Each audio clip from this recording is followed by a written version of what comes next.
a V-Star Universe booster box. So, two of them.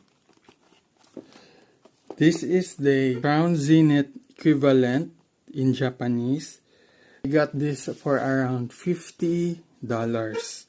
Most notable cards here is same in Crown Zenith. The 4 gold cards such as the Dialga, Palkia, Arceus, and Giratina. Also the Mewtwo V-Star. I really like also the evolutions, Leafeon and Glaceon. And I think this is one of the best set ever made in the modern times. This is a very good investment because not only it is the same as Crown Zenith, but this has a chance of